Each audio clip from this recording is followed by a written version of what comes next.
right, everybody, welcome back to Versus Live. My name is Corey Baumeister. And I'm Ross Marion. And we got Rob in the booth. Say what's up, Rob. What's up, Rob? Rob will be taking all your questions, comments, concerns, and burns in the chat. Make sure to tag Star City Games or at Star City Games, and he will get his favorite questions sent over to us.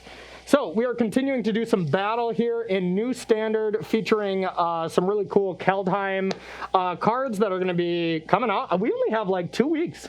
Two weeks from today, we can play on Arena already. That's kind of crazy. Yeah, we're going to have the entire set early next week, and then the early access event happens, and the pre-release is next weekend. Yeah. And the release is the week after that. Yeah, it's about 2 weeks. It's going to be pretty sweet. It's going to be pretty sweet. So we're getting to see basically this full picture of what Kaldheim's going to look like, and I want to give you all a little foreshadowing of what we're going to be doing for next week.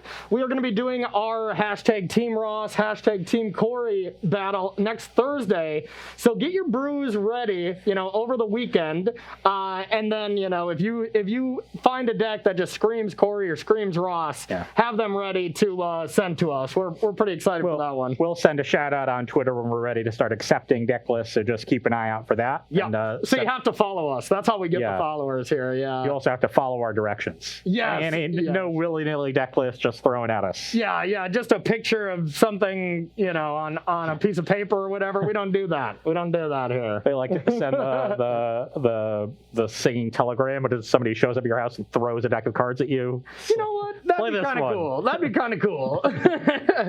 All right. So for round number 2, Ross took down round number 1 because he got so lucky, so very lucky. Because I put dragons in my deck, and dragons never lose. Yeah, and I put way too many 8-drops. So, all right. So this round, I took a deck from Patrick Chapin and added some of the new cards that were not yet spoiled. But we got a ton of new ones because this is a very Giant themed deck. So really all the new stuff that comes with Giant, we got Glimpse of the Cosmos, which looked really good, surprisingly, last time we played. It should be even better in this deck because we have even more Giants this time. We have Invasion of the Giants, which, scribes for the first chapter, and then drawing a card, if it's a Giant card, deals 2 damage to target opponent or planeswalker. Kind of cool. Nothing insanely overpowered, but a 2-mana saga. We haven't seen many of those. Yeah. So that's a pretty decent one. And then Calamity Bearer. Yeah, it's a giant. It's not a bear. Yeah. It's a bear giant. I think this card's pretty sweet as well. If a giant source you would control would deal damage to a permanent or a player, it deals double that damage instead. So doing a little Torbran impression. And then we got this new little giant here, which I thought was pretty cool. I don't know if it's going to be, just okay or kind of busted, but we'll see. The one thing I like about it is that when you stomp Edgewall Innkeepers, you now get to deal 1 somewhere else, so maybe take out a Sheen Serrani token. Yeah. There's definitely some value in turning your shocks into fires. Yeah, you don't get to redirect the damage, you just draw a card. Oh, that's the one that draws a card. Yes, I was thinking of there's the other one that redirects the excess damage. Yeah. This one just that's still fine. 2 damage and draw a card. Mm-hmm. I think there was a couple of lists that played that giant that Pat had in his article, but I decided to just go with the deck that was just a good solid deck already. Instead of any value you get after stomping their Edgewall Innkeeper, I'm in for. Yes, exactly. Okay. So what do you got? On my side, as I said before the break, this is Selesnya Adventures. More of an aggressive bent. I've got Luminarch Aspirant as well, so pretty low curve. And this is sort of the top end of the curve to continue a token theme. Yeah.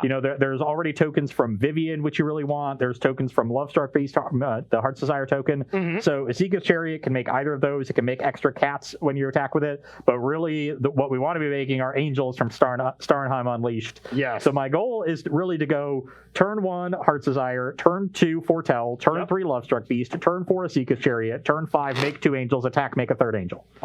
That's the dream curve. Yeah.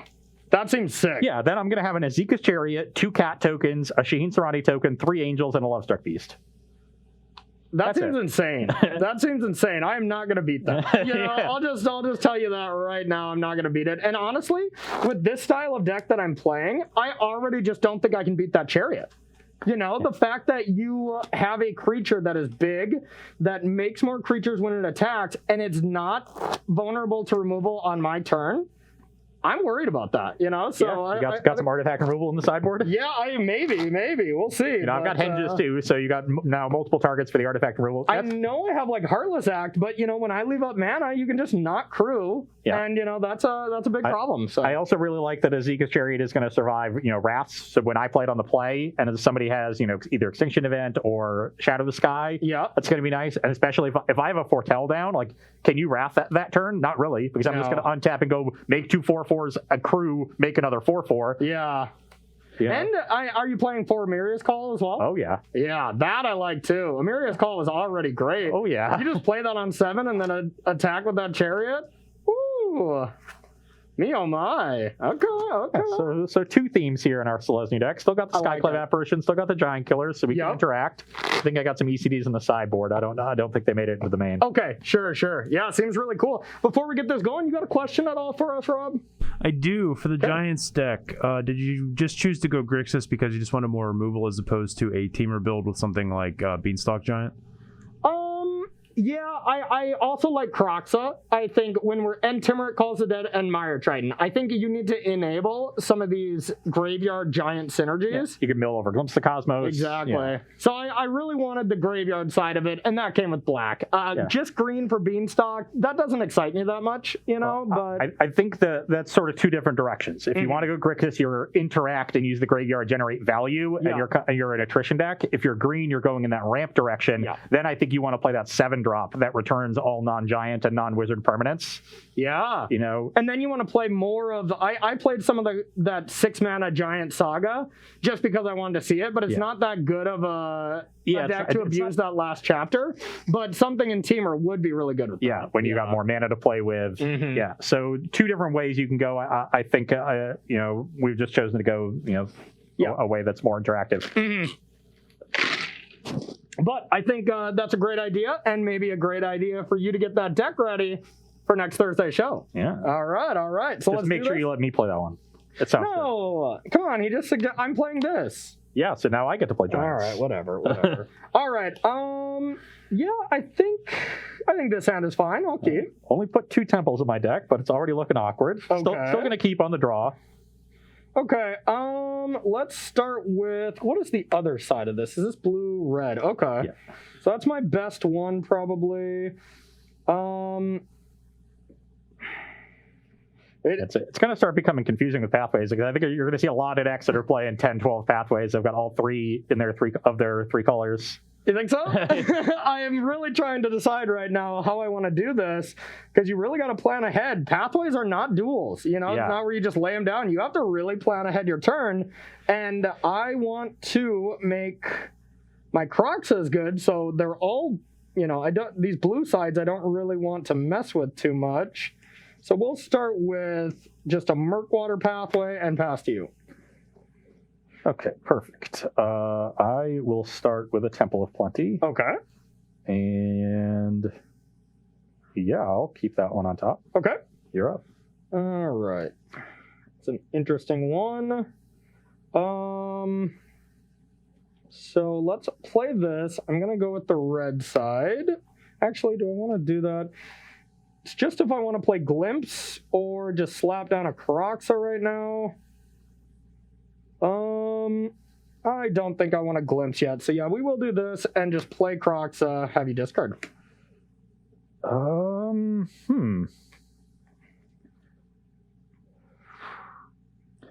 think it's got to be one of these 2. I want my lands. I want all these other cards. Okay.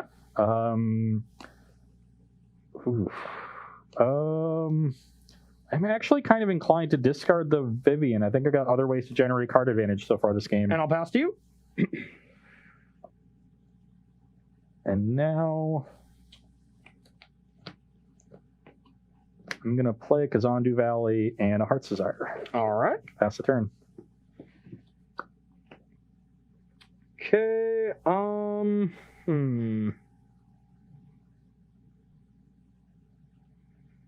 Let's go with... I'm going to play the Lava Glide side because I'm really trying to maximize Kroxa, and then I got a Timurit Calls the Dead. That's It's pretty cool. 1, 2, 3. I will exile Timur Calls the Dead and make a zombie. Your go. So interestingly, next turn, if you want to make a zombie, you're not going to be able to Croxa unless you have Fabled Passage. Yep, So that'll be a key card for Corey to have next turn. I've got a nice little turn set up here, and it's going to be Edgewall Innkeeper. Okay. Giant Killer, draw a card. Okay. I'm going to play this on the white side and play another Giant Killer and draw another card. Okay. That's and pretty good. Then I will pass the turn. All right. Scary. I will draw. Now, the nice thing about these sagas, I do get to draw first to see if I there's the have Fabled something. Passage. Yeah, I didn't have it anyways. So I think we will just make a zombie with this Mire Triton. And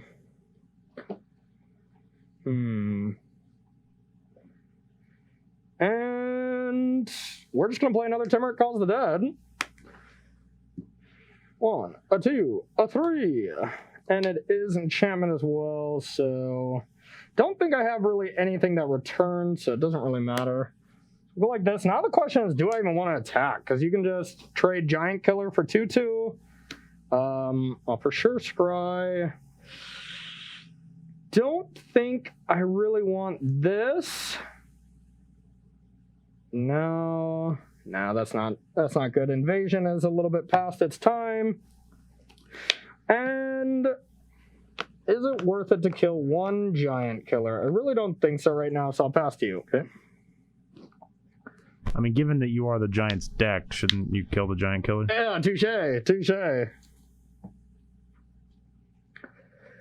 Okay, I'll play Lovestruck Beast and draw a card. Okay. And then I will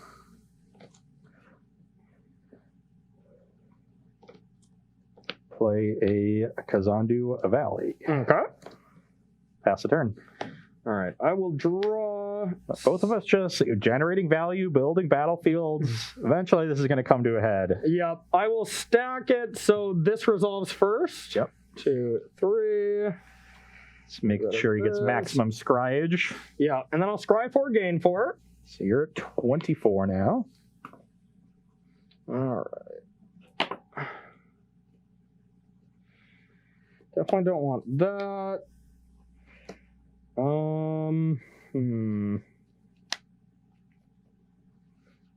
Yeah, we don't want this. Do kind of want these other cards. We're going to take these 2, so we'll go 2 top, 2 bottom. Now I can especially not attack because you have Lovestruck. You have 4 in hand right now? Yep. So I think this seems like a pretty easy just Croxa turn. I was a little worried about that. I could have played this forest instead of the Kazandu Valley and discarded a mammoth and just saved myself 3 damage off this Croxa. Probably not the biggest of deals. Yeah, I don't think this game is going to come down to that. We're both just building battlefields. All right.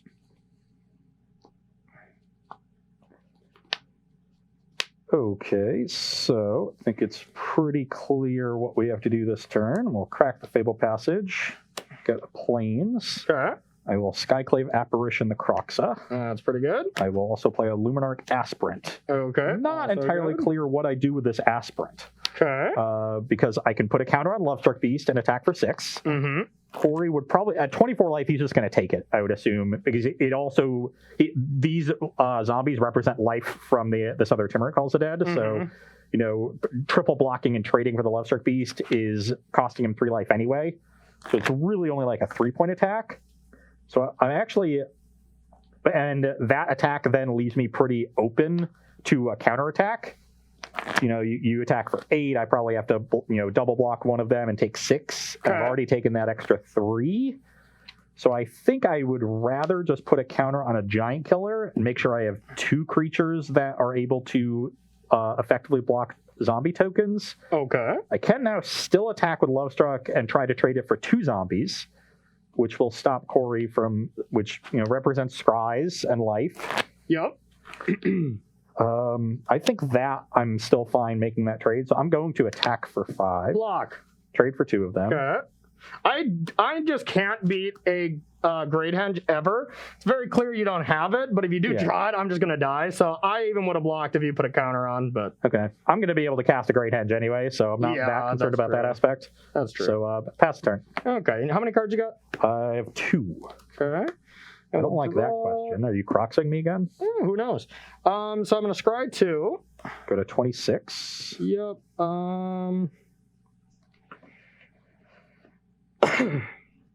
Let's see. I gotta read this real quick. Okay. Card doesn't seem great to me right now. So I'm gonna put this on top, this on the bottom. This is now gone. Thank you. you. Have 5 in hand? Yeah, 26. Yes. So now I'm going to play this. I don't have that great of a turn. Looks like we're scrying 2. Or is this a stomp? I'm going to glimpse. Okay. Oh, wait a minute. Don't have a giant. That's right. You can't really... Okay. Can't do anything cool with Kroxa in play and then cast that, which is kind of unfortunate. If it was an instant and you could go like Kroxa, Yeah. Can you imagine like turn 2 Mire Trade and mill a glimpse, turn 3 land, Kroxa, cast glimpse with it on the trigger of the stack? It would be so sweet. So, no, I still think I actually want to do it, but it's just not as good. Corey just tearing through his deck. Yeah. Scryed 6 times. I will go like this, and then we'll play Kroxa. Okay, I will discard Kazandu Mammoth. And then I'll pass to you. Pretty weak turn, but had to enable this since we didn't flip over another Kroxa because I'm so unlucky.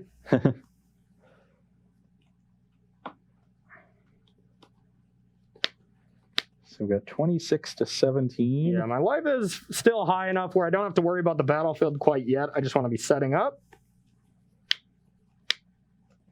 Okay, go to combat, trigger the Aspirant. Yep. I'm going to put a counter on the Shaheen, I think, just the lowest value card. Okay. And I am going to... Yeah, I guess I could go like put on Apparition, then I only have to tap 1 to get in for 3. Or I could tap both and get in with everything for 6. Get you to 20. Yeah, I'm going to go counter on the Shaheen, attack, and tap down both of your zombies. Aggressive, I like it. Okay. Take 6, you go to 20. 20.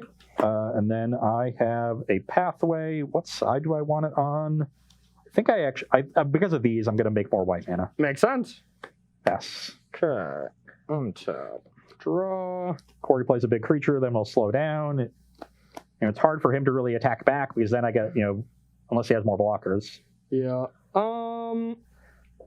Yeah, I think this is a turn where I just want to maximize blockers. So it is kind of awkward because I have this Fabled Passage and I want to get a little bit more blue for all these glimpses, but I can't cast my other creature then with Kroxa. So, I do think just getting Kroxa in play is important, even though it's not, going to be game ending or anything. And then I don't really have to stop what you're doing essentially this next turn. I'm not in a super dangerous life total. So, yeah, I think we'll start with... Gonna crack this.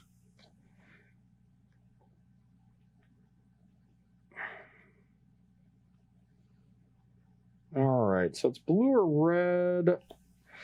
Don't think I want black. Blue if I really want to cast a lot of glimpses, like I was saying. Yeah, okay, we'll do that.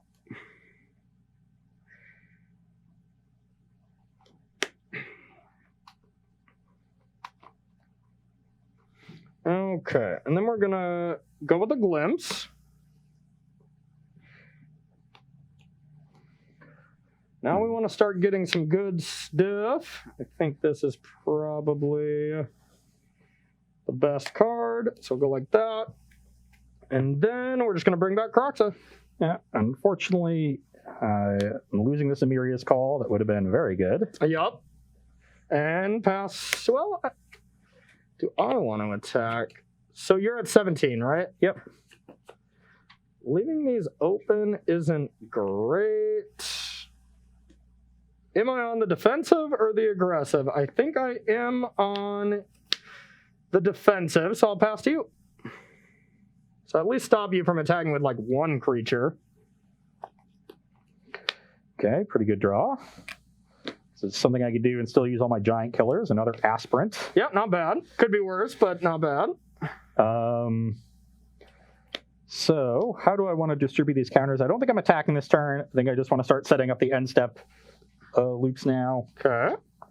All this screams to me is I do get to just have a sweet glimpse turn next turn. Croxa lives, I'm cool with that. Yeah, definitely going to generate some value. I'm definitely going to make this a 3/3, so it attacks into Justin Parnell's, and I want to start spreading them around. And I actually think the Edgewall Innkeeper is the next worst, so I'm going to put a counter on it and then pass. Okay. Untap. Draw. It's a little worrisome that we've gotten to this stage of the game and Corey has so many cards left over. Yeah, I'm doing some things. So we're going to start by glimpsing. It just gets exiled, right?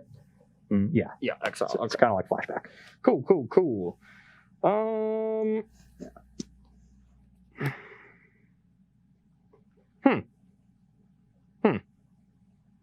All right, that's probably a good draw.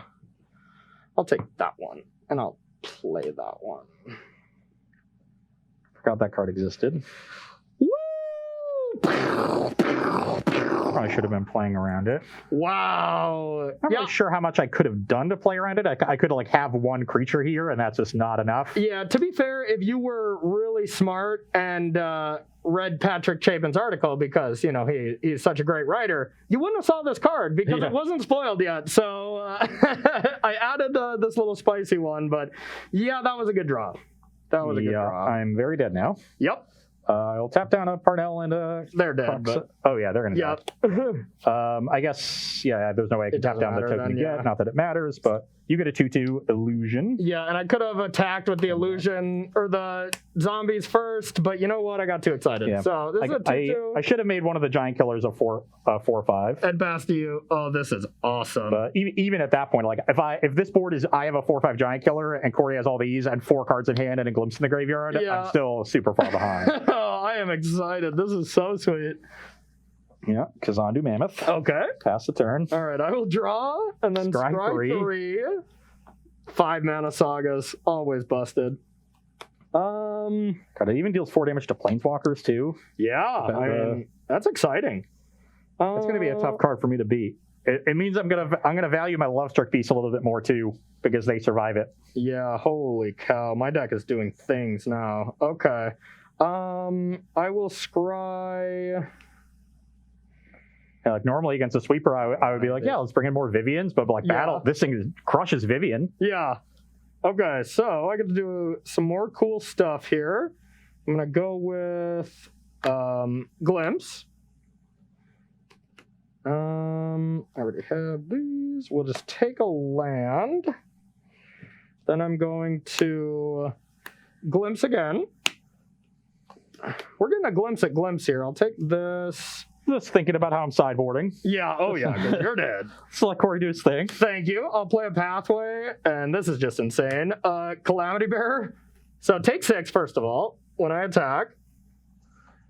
It would deal damage to, it deals double. This does deal damage, right? This is loss of life. Okay, dang it. You only take 3.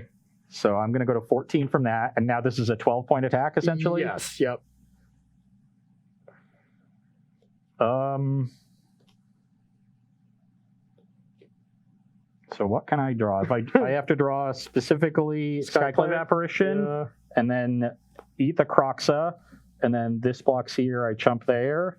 So, okay, I'll go to 2. Okay, you go. Probably has to stop. I have some things to beat your one card. I will land, and I am very dead. That was... Wow. Yeah. Yeah. Yeah. That did some things. That was awesome. That was an awesome Magic card. Okay, well, I'm going to still be in awe at that top deck there, but I mean, I can say top deck, but Yeah, you saw 20, 25 cards. If you had not found the one, that would be, more surprising. Yeah, really, really cool stuff from this Patrick Chapin brew, and I'm excited to see what we got in the sideboard and continue this match. So we're going to take a short break, and we'll be right back with sideboarding here on Versus Live. Welcome back to Versus Live, where we are sideboarding in our matchup between Selesnya Adventure Tokens and Grixis Giants. On my side, cutting some of our smaller creatures. Corey has a lot of good interaction for these, so Luminarch Aspirant definitely comes out. I actually like Shepherd of the Flock somewhat in this matchup. When I have to play early giant killers to draw cards off of Edgewalling Keeper, returning those and getting a free removal spell out of it is really nice. You can return Skyclave Apparition with the trigger on the stack. It does a lot of cool stuff, but ultimately I think it's just worse than the other cards in our deck. If you didn't have the graveyard synergies, then the 2 Scavenging Gooses in the 75 would be in my sideboard. The Shepherds would be in the main, but with Kroxa and Glimpse the Cosmos, we're definitely going to get the oozes in. Okay. Also bringing in some additional removal for your bigger creatures. Casket and ECD both play really well here. Both insane against Rakdos. Yes. Always have been. And even though Vivian doesn't match up very well, specifically against your Wrath, maybe I can get it to 5 before you find it. Sure. And then I'll be fine. Against every other card in your deck, this is still going to work out pretty well. Yep. So I still want Vivian. I'm bringing the second copy in. Cool. And for my side, on the draw, I just want to be able to deal with adventure creatures. Best way to do that is Extinction Event. This is what you did last round. I know, pretty much. Well, you played the same kind of style deck. So then we have some Heartless Axe. We're taking out the Invasion of the Giants. I do think this card is cool, but we don't exactly have a perfect deck for it. This curves perfectly into like a 6-drop on turn 4 to play for 4 mana and stuff. It does just draw a card, so it's already, not bad. But I had a choice between this and Mire Triton, and while Mire Triton doesn't attack very well, it does block pretty well against you, and it still enables some of the Kroxa shenanigans and stuff. So we're going to take out, even though it's a new card, and then the Royal Scions just screamed out, like, I didn't know what else to put in this deck, and it does enable some stuff, but overall, it's not a very powerful nice to pump your big giant, let it attack into a Death Toucher, or just attack their other blockers, Mostly the loot, to put some stuff into put Glimpse the Cosmos and Kroxa in your graveyard. I see what's going on there, but it's just not a very powerful card. Yep, absolutely. Okay, you got a question at all, Rob, while we get ready for this next game? I do. We had 2 people ask, Ross, do you think that Toski would be good in your Green-White Adventures deck, given that you go a little wide?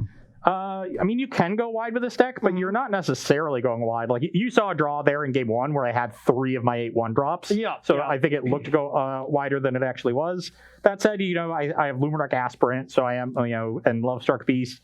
Toski is definitely a consideration, but Curve is really important to me here. And, I've already got Chariot, Starnheim, whatever. I can't remember the name of that card ever. That fits in the 4 slot on the curve as well. So I think it's a little awkward on the curve. But if you tried it out, I would not give the deck list a second look and be like, that's out of place. Yeah. I'm wondering, is there any way that like a Bant Adventures would be good? You get Brazen Borrower, and then you get Nico Eris. Nico Eris does seem really good in your deck. Yeah, that actually, I looked into doing that when I was building this deck. It actually started as more of a blue-white splash green, trying different things. I'm not sure the mana is there for that, because you don't have a Bant Triome.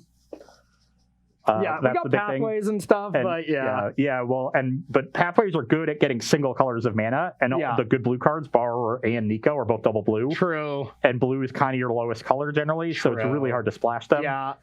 I've just been really struggling with Versus Live for these last 2 shows or whatever, because we're playing, we are supposed to be playing and entertaining at the same time, but now I've been playing and brewing as we play with some of these new cards, because I just love these cards. I am always the guy that's pretty excited for preview season, but these cards do feel different to me. It's not like, Lovestruck Beast is just insanely powerful, but it's just, it is what it is. It's 5/5, it's not doing that many cool things. Here, they're powerful cards, but they're all kind of very synergistic. Yeah, contextually powerful. Exactly. So it's about trying to find the right context for things. Exactly. So that either makes me think that, well, first of all, preview season is going to be awesome because we're doing really cool stuff, but it also kind of scares me that once we get into the real world of Standard, just Rogues is going to destroy 90% of these decks or something. So we'll see. see, but Yeah. all right. It just makes it all the more important to find the right context. And, as we're playing games here on Versus with our, first or second pass of deck lists,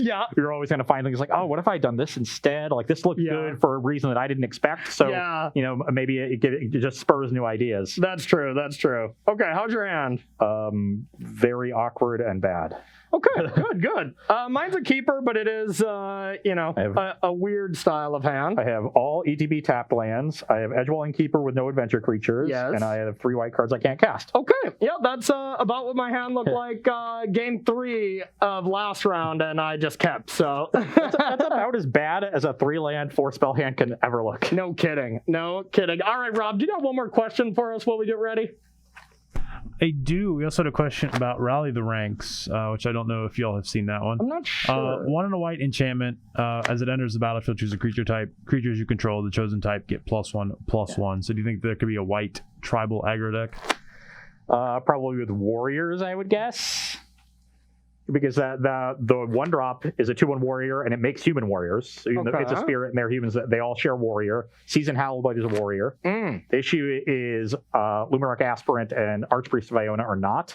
I'm not sure what other warriors there are, but I could definitely see, if you tell me I have enough warriors and I'm playing that 1-drop and with an Anthem, I'm happy. Or green-white elves. Yeah. Especially with the 2-drop that makes elf tokens when other elves enter. Yep. That you miss out on. That's 2 mana 5 power. Yeah. I'm not sure if you have enough cheap elves to make it work, because the cheap elves are pretty bad. The 1-drops. Yeah, we've already kind of.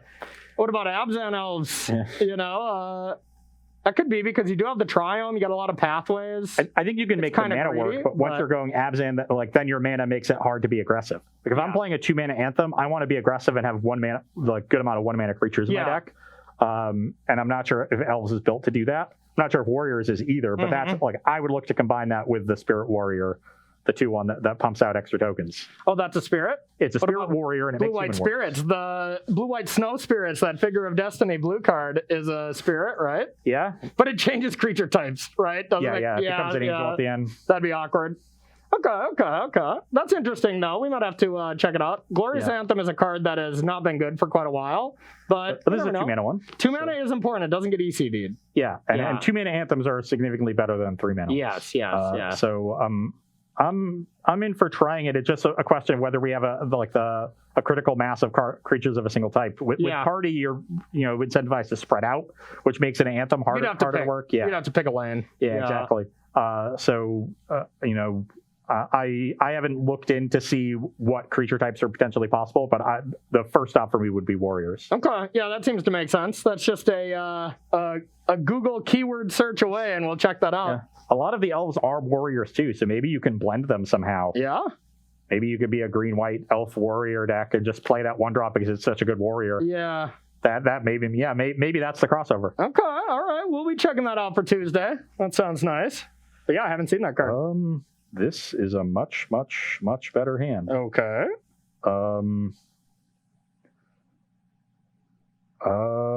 Which of these do I want to get rid of? I think it's this one. All right, let's do it, buddy. Okay. GG. Oh, yep, that's good. Yeah, no one ever loses when they turn one Heart's Desire. All right, I got a passage pass to you.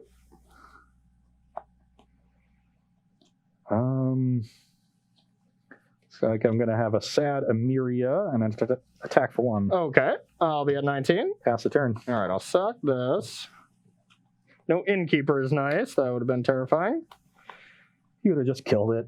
Oh, yeah. Let's be honest. Let's just stomped it immediately. Killing everything here. All right, untap. A draw. And we will play a mountain and pass to you. Attack for 1. Take it. 18. Plains Lovestruck Beast. Kill it. Yeah.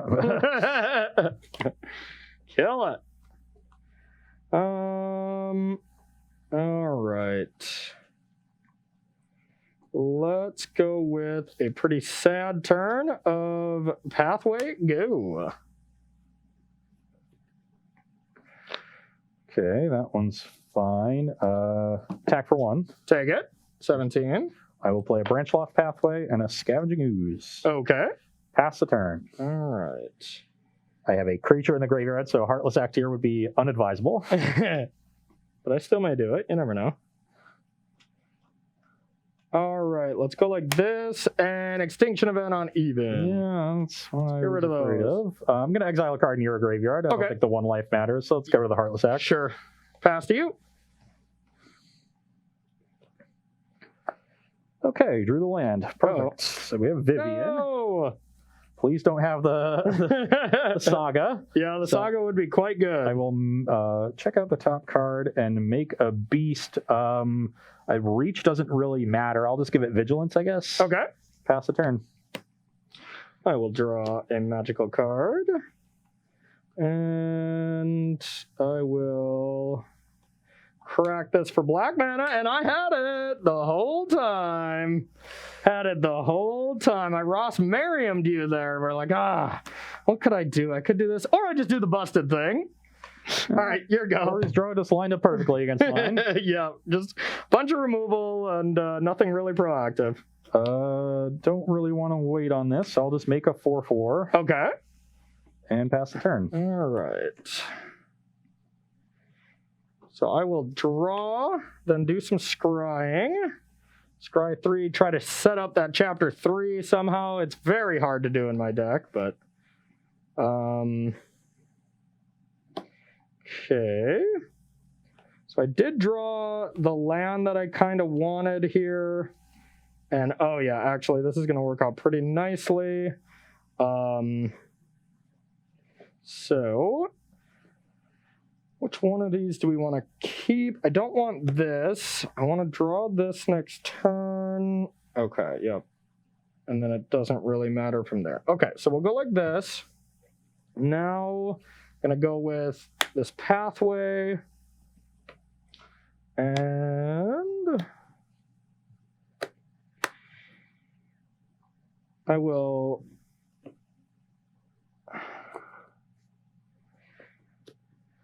cast Croxa.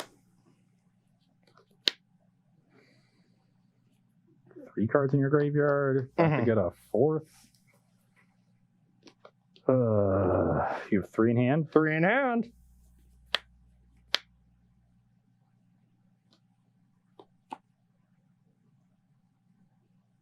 What are you about to cast? That's it. I don't think it's it. I think you're going to cast a removal spell, so I'll discard this hinge. That is why I did that first. You know, that was honestly, that's a good learning lesson right there. I was about to play my Extinction Event first, but you could have kept Great Henge. I'll choose even. Yeah. You could have kept Great Henge, and then you're just that stranded. So, yeah, kind of something to keep an eye on.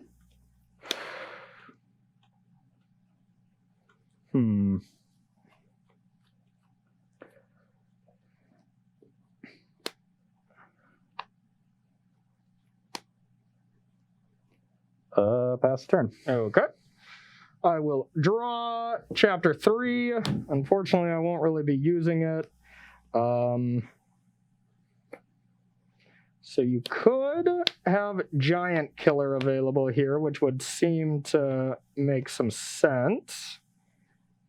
But I don't think I'm supposed to care about that because I have a really nice turn set up of Timurat to do some milling. Ooh. 1, 2, 3. Oh, sweet. So I get to do this, plus have a Cosmo here. Is a zombie? Yep. And then Croxa, and get it killed, I'm sure, but... Yeah, I will discard a casket to the Croxa. Okay, pass to you. And yep. Not so bad because, yeah, honestly, I think you would almost rather casket it, but...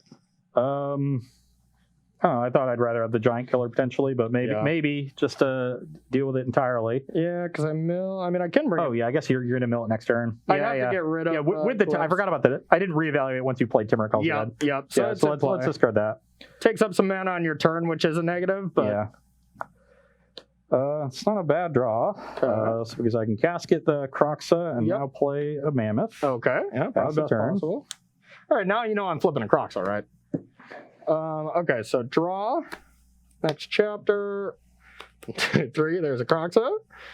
But now I am slightly far away from bringing it back, but I think this is just going to be a game I'll naturally get there. So I want to keep the value coming. Okay, now my mana is pretty awkward here.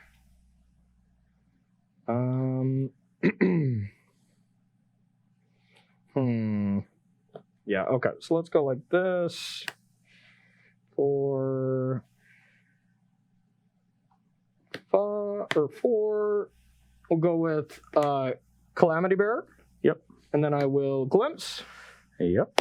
Sweet. Blue blood. He's next to 3 cards there. He's going to scry 2 with the Turmeric Calls of Dead. Glimpse has been awesome. I will take Glimpse and play it. Don't have to reveal. I know, I was just going to play it. Glimpse. And I will take this card and pass to you.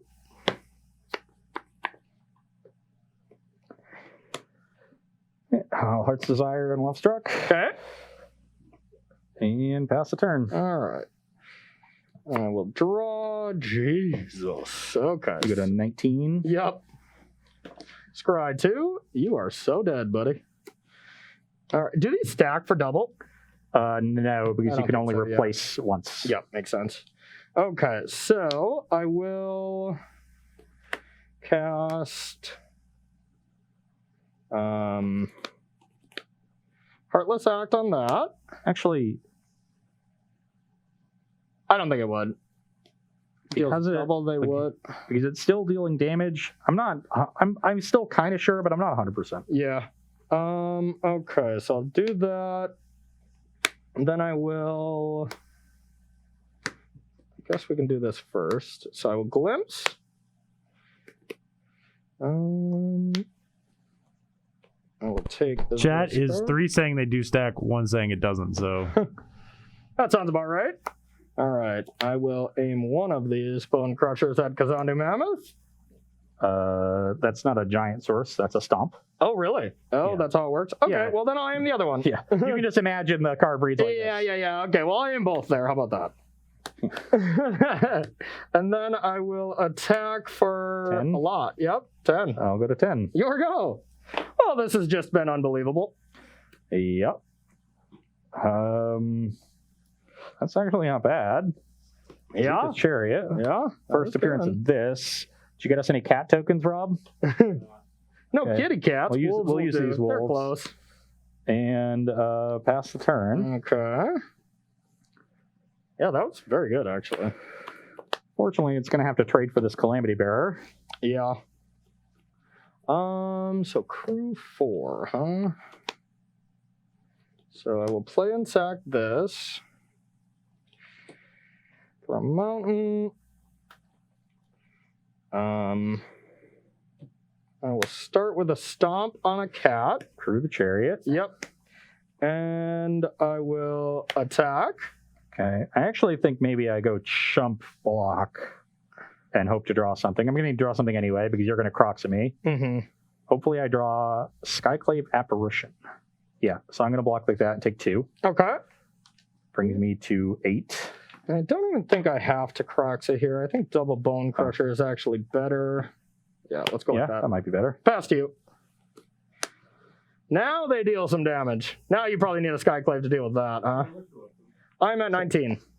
I drew forced. Yeah. Wow.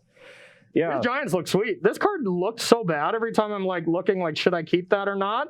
But then when it's in play, it just surprised me, you know? It's just the card that helps you really turn the corner. Yeah. Right? You're generating all this value, dealing with all my creatures, and then you play one threat that slams for 6. Your Bone Crusher is maybe I think it's going to look a lot better when you already have like a Bone Crusher in play when it's not your first giant. Yep. So you're effectively getting haste damage out of it because you're sort of pumping the one that's already attacking. Yeah. Yeah. And it screams out to me like, if your opponent just is handless or whatever and they're trying to be on the aggressive and you just like attack with Croxa, play that attack with Croxa and like that's 15, Yep. So that seems insane. So, all right, that is going to do it for our second round here.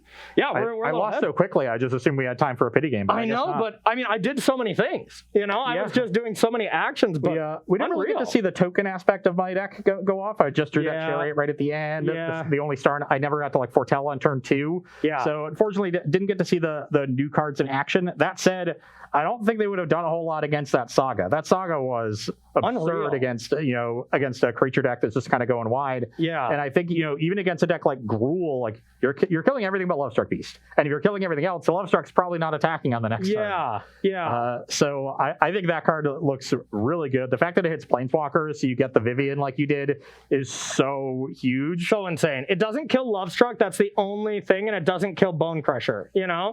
So that is the scary thing. It doesn't kill their Bone Crushers. Yeah. Okay. So it doesn't kill adventure stuff. But if you do have the giant that deals double damage, no, it's still a Saga, isn't it? Yeah. It's a Saga. But it's still super interesting, and it's better in numbers because it is a 5-drop itself.